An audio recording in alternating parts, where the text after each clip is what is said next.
안녕하세요, 지식원숭입니다. 오늘은 동양인이 왜 서양인보다 얼굴이 어려 보이는지에 대해 알아보도록 하겠습니다. 영상 시작하기에 앞서 오늘 영상은 얼굴이 어려 보이는 집단에 대한 찬양이나 얼굴이 늙어 보이는 집단에 대한 비하의 의도가 없다는 것을 밝히며 단순히 동양인과 서양인의 신체적 차이에 대한 궁금증으로 영상 제작했으니 오해 없으시기 바라며 영상 가볍게 시청해 주시면 좋을 것 같습니다. 서양인이 동양인의 외모에 대해서 말할 때 항상 하는 말이 있는데 그것은 바로 동양인은 나이가 너무 어려 보여서 나이가 몇 살인지 가늠을 할 수가 없다는 말입니다. 저 역시 서양인들의 나이를 들었을 때 깜짝깜짝 놀라는 경우가 종종 있는데 서양인들은 어린 나이임에도 불구하고 생각보다 성숙한 외모를 가지고 있는 경우가 많으며 유럽 여행을 갔을 때 길거리의 서양인들을 보면서 솔직히 나이가 몇 살인지 잘 가늠이 되지 않았습니다. 서양인들의 얼굴이 익숙하지 않아서 그런지 동안을 가진 사람보다는 나이가 조금 있어 보이는 분들이 많았던 것 같습니다. 서양인이라고 모두 노안인 것은 아니지만 눈대중으로 보았을 때는 나이가 조금 있어 보이는 분들이 확실히 많았던 것 같은데 동양인과 서양인은 왜 이렇게 같은 나이여도 나이 차이가 있어 보일까요? 우선 동안에 대한 정의를 먼저 해야 할 것 같습니다. 동안은 실제 나이보다 어려 보이는 얼굴을 뜻하는데 한자 뜻 자체가 아이동의 얼굴 한자입니다. 반대말로는 실제 나이보다 훨씬 나이 들어 보이는 노안이 있는데 동안이라는 단어에서 나타나는 나이가 적어 보인다는 의미는 피부에 주름이 없고 탱탱하다는 뜻이므로 일단 자연스레 긍정적인 느낌을 줍니다. 하지만 여기서 조심해야 할 것은 동안과 미모는 엄연히 다른 개념이라는 것입니다. 동안인 남성이라고 잘생긴 것이 아니고 동안인 여성이라고 예쁜 것이 아니라는 것이죠. 실제 나이보다 젊어 보인다는 의미이므로 탈모가 있건 얼굴에 주름이 있건 동안이 될 수 있는데 50대처럼 보여도 그 사람의 실제 나이가 70대라면 엄청난 동안인 것입니다. 극단적인 사례를 하나 들자면 겉으로는 60대 정도로 보이지만 실제 나이는 90대인 이길려 총장님이 있습니다. 이길려 총장님은 가천대 총장이자 가천대 길병원 설립자인데 알렉스 퍼거슨보다 9살 누나입니다. 퍼거슨은 지금 기력 다 잃은 노인인 반면 이길려 총장님은 곱게 펴진 허리, 많은 머리숱, 힘찬 음성으로 나이에 비해 엄청나게 정정한 모습을 보여주고 계십니다. 90세가 넘는 나이임에도 골프를 즐기고 필드에서 드라이버를 후려 갈기는 영상도 있죠.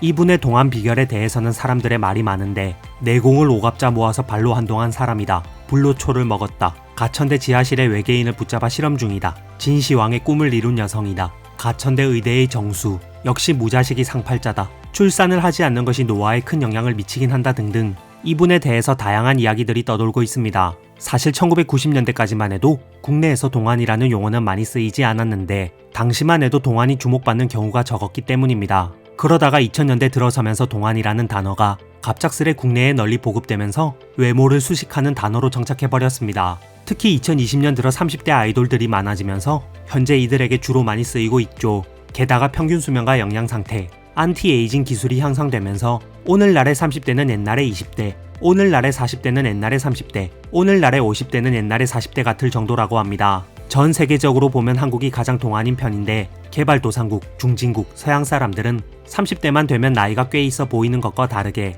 한국은 일단 동양인이라는 점에서 동안 버프가 들어가며 21세기 들어 평균 수명이 증가하는 동시에 동안 얼굴이 유행하다 보니 동안이면 40, 50대에도 30대 같아 보이기도 합니다. 한국인은 서양인, 흑인, 중진국, 후진국, 심지어 옆나라인 일본 및 중국인들과 비교하면 노안이 심하지 않는 이상 거의 대부분은 동안으로 보인다고 하죠. 대체 왜 동양인은 서양인보다 어려 보일까요? 이런 현상이 나타나는 첫 번째 이유는 동양인과 서양인은 피부 구조가 다르기 때문입니다. 동양인은 서양인에 비해 피부가 두껍고 피부 속 콜라겐 구조가 더 조밀한 편입니다. 이는 피부가 탄력 있고 주름이 덜 생기게 하여 나이를 덜 들어 보이게 만듭니다. 동양인과 서양인은 오랜 세월 동안 서로 다른 환경에서 진화해 왔기 때문에 당연히 피부의 구조와 특성도 다르게 발달했을 가능성이 큰데 서양인은 일조량이 적은 지역에서 오랫동안 진화해 왔기 때문에 얇은 피부를 통해 더 많은 햇빛을 흡수해 비타민 D를 합성하는 것이 중요한 생존 요인이었습니다. 비타민 D는 뼈 건강을 유지하고 면역 체계를 강화하는 중요한 역할을 하며 햇빛이 적은 지역에서는 비타민 D를 더 효율적으로 생산할 수 있도록 피부가 얇아졌을 가능성이 큽니다.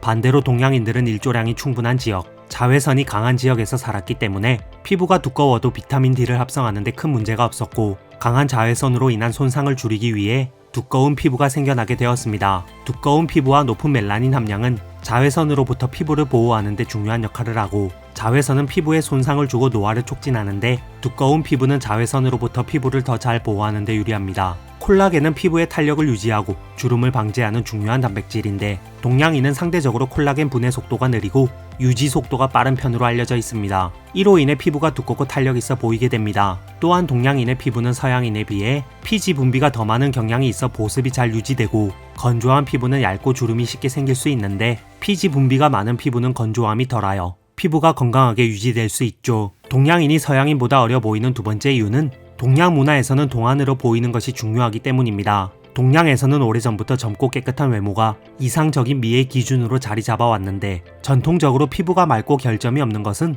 건강과 젊음의 상징이었으며 이는 곧 생명력과 활력을 의미했습니다. 특히 깨끗하고 흰 피부가 귀족적이고 고귀한 이미지를 나타냈고 젊고 건강한 모습은 긍정적인 인상을 주며 사회적 지위나 품격을 나타내는 수단이기도 했습니다. 현대 동양 사회에서도 과거와 마찬가지로 젊고 매력적인 외모가 사회적 경쟁력을 높이는 요소로 작용하는데 이는 직장 생활이나 대인관계에서 외모가 긍정적인 영향을 미치기 때문입니다. 동안으로 보이는 것은 단순히 아름다움, 그 이상의 의미를 가지며 전문성이나 성실함, 활력 있는 이미지로 연결됩니다. 특히 한국, 중국, 일본 등의 문화에서는 직장 내에서도 외모 관리가 하나의 자기 관리 방식으로 인식되고 이 때문에 동안을 유지하는 것은 젊고 에너지 넘치는 이미지를 유지하기 위한 중요한 요소가 될 수 있습니다. 그리고 동양 문화에서는 노화에 대한 두려움이 서양 문화보다 비교적 강하게 나타나는 특징이 있는데 나이가 들어감에 따라 사회적 지위나 역할이 변화하는 것에 대한 불안감이 동반됩니다. 그래서 동안 외모는 이런 불안을 해소하는 수단으로 작용할 수 있으며 나이보다 젊어 보이는 것은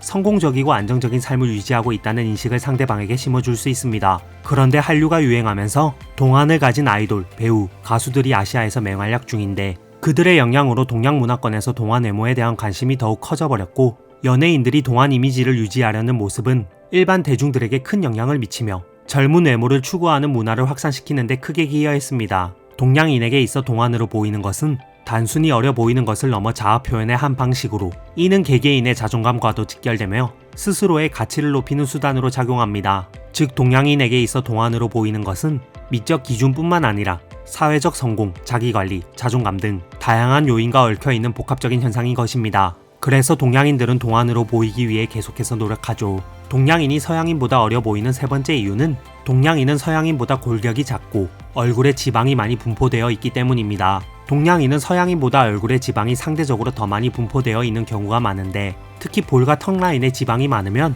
얼굴이 좀 더 부드럽고 탄력 있게 보이며 볼륨감 있는 얼굴은 나이 들어 보이는 효과를 줄여줍니다. 반면 서양인은 피부 아래 지방층이 상대적으로 얇아 나이가 들면서 피부 처짐이나 주름이 더욱 뚜렷하게 나타나 상대적으로 더 나이 들어 보일 수밖에 없죠. 그리고 서양인은 동양인보다 얼굴 골격이 뚜렷하고 특히 코와 광대뼈가 두드러지는 경향이 있습니다. 이러한 특징은 나이가 들면서 더욱 두드러져 보일 수 있으며 이는 상대적으로 더 나이 들어 보이는 인상을 줄 수 있습니다. 또한 동양인은 서양인에 비해 얼굴이 더 둥글고 이목구비가 상대적으로 부드러운 편입니다. 둥근 얼굴형은 나이가 들어도 얼굴이 덜 처져 보이는 효과를 주며 상대적으로 더 어려 보이게 만드는 효과가 있습니다. 그리고 동양인의 머리카락은 대체로 굵고 검은 편인데 이로 인해 얼굴 윤곽이 부드럽게 보이고 어려 보이는 효과를 줍니다. 반면 서양인의 경우 금발이나 밝은 머리색이 많은데 나이가 들수록 머리색이 더 옅어지면 주름과 같은 노화 징후가 더욱 도드라져 보여 상대적으로 더 나이가 들어 보이는 인상을 줄 수 있죠. 이상 왜 동양인이 서양인보다 얼굴이 어려 보이는지에 대해 알아보았는데요.